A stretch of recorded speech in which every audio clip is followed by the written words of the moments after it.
Muito bem, senhoras e senhores, recentemente eu li esse artigo de opinião publicado no The New York Times pela jornalista Mary Harrington, uma britânica, e acho que vale a pena a gente trocar uma ideia sobre o argumento dessa jornalista nesse artigo. Claro que não é um artigo científico, é um artigo de opinião, como diz ali, mas acho que vai ser interessante a gente levantar essas reflexões. Então eu vou tentar aqui estruturar o argumento da jornalista nesse artigo de opinião e depois eu vou dizer algumas coisas sobre o que eu penso disso e talvez algumas sugestões aí pra você, beleza? Primeiro, inscreva-se no canal, né, meu? Se você não tá inscrito no canal, deixe a sua inscrição aí, deixe também o seu like e depois comente o que você achou, que eu tô tentando voltar a fazer vídeos aqui pro YouTube e a sua interação é importante para reforçar o meu comportamento de voltar aqui, fechou? Muito bem, o que a Mary Harrington argumenta aqui nesse excelente artigo no The New York Times? Basicamente ela está dizendo que pensar está se transformando num luxo, num bem de luxo, e que poucas pessoas daqui para frente ou já neste momento conseguem pensar não só com clareza, mas também ter tempo para pensar. E o argumento dela se estrutura mais ou menos no seguinte sentido. Primeiro, ela deixa bastante claro que leitura profunda é capaz de desenvolver capacidades cognitivas. O que é uma leitura profunda? É aquela leitura que você de fato está com a atenção despejada sobre o objeto que você está lendo. Não é aquela leitura passiva de rede social, leitura de Twitter, leitura de Reels de Instagram ou de feed de TikTok, mas aquela leitura que você se debruça sobre um texto, compreende o que o autor quis argumentar no texto e consegue tirar daquilo um caldo muito refinado sobre a tese defendida pelo autor.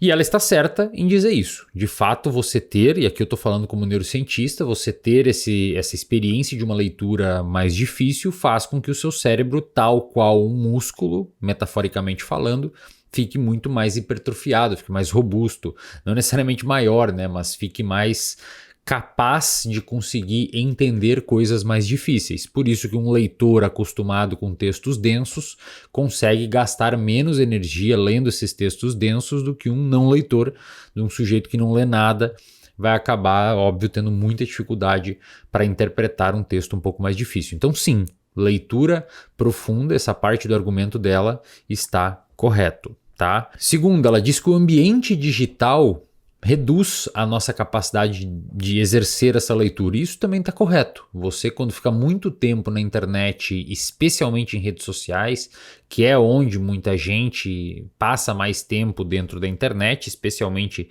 Instagram e TikTok, e no Brasil, já falei isso em outros vídeos, nós utilizamos muito a rede social comparado a outros países.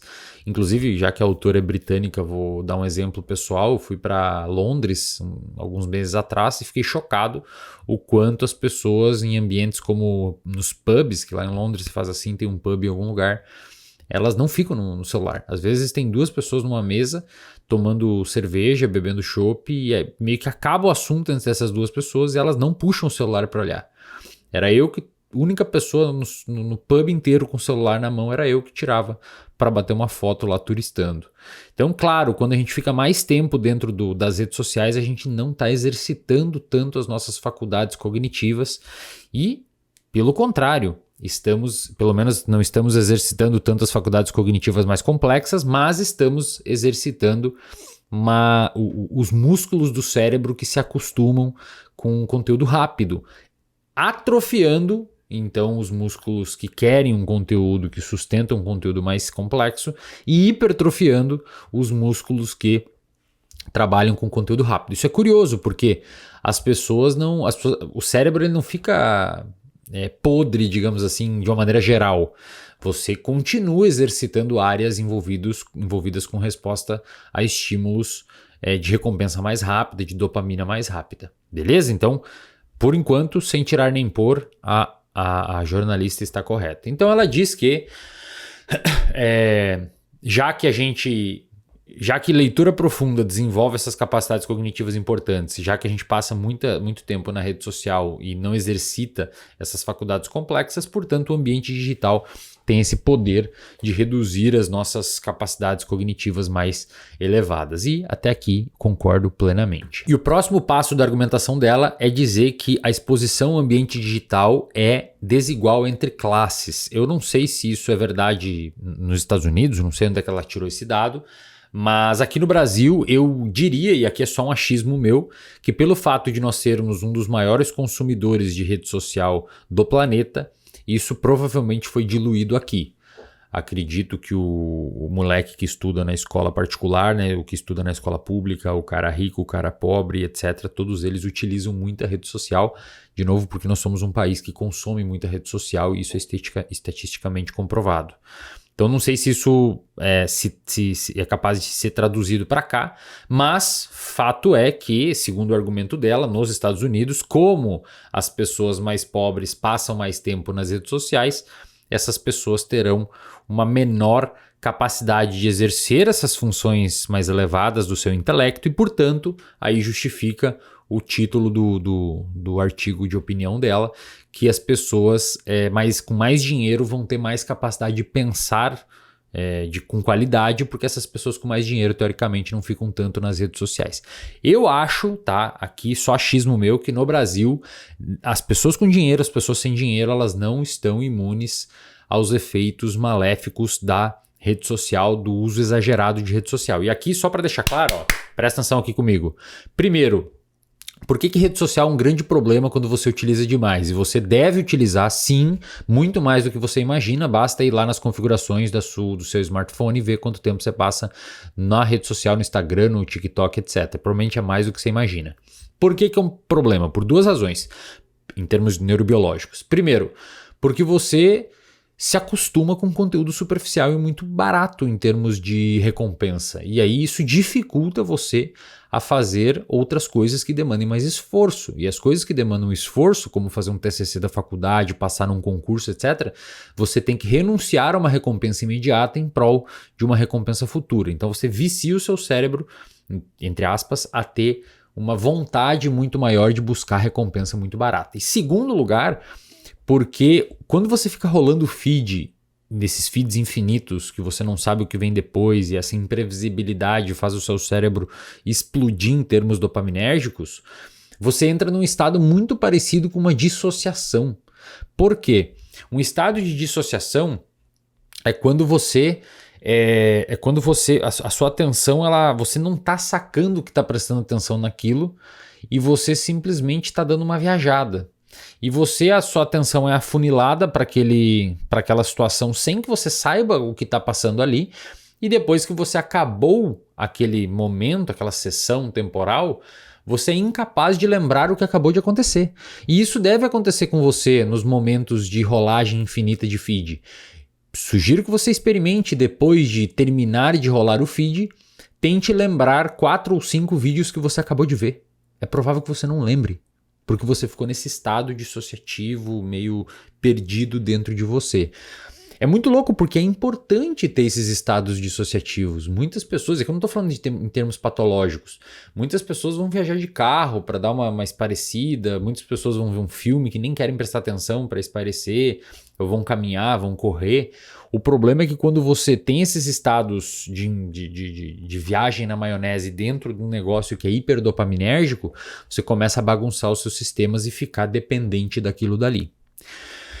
Dito tudo isso, pode ser que sim, cara. Pode ser que sim. Pode ser que a opinião dessa jornalista esteja correta, a hipótese dela. Pode ser que pensar tenha se transformado ou vá se transformar numa situação, num evento cada vez mais raro. E aí não sei se exclusivo das elites ou de pessoas que têm uma capacidade maior de sacar que a rede social é um funil de atenção e que você não consegue sair dali se não tiver um esforço ativo. Isso, minha opinião, também vai aumentar ainda mais com o advento desses modelos de IA tipo ChatGPT. Eu não demonizo o ChatGPT, acho que você pode ter um excelente uso dele para ampliar suas capacidades cognitivas e os seus estudos, etc. Só que quando uma pessoa terceiriza para o ChatGPT fazer alguma coisa, só terceiriza, escreva um negócio aí sobre isso. E ela não escreveu, não pensou, não raciocinou, não conversou, não instigou o debate com ele, você também vai atrofiar uma série de áreas e vai ser incapaz de pensar na ausência daquilo.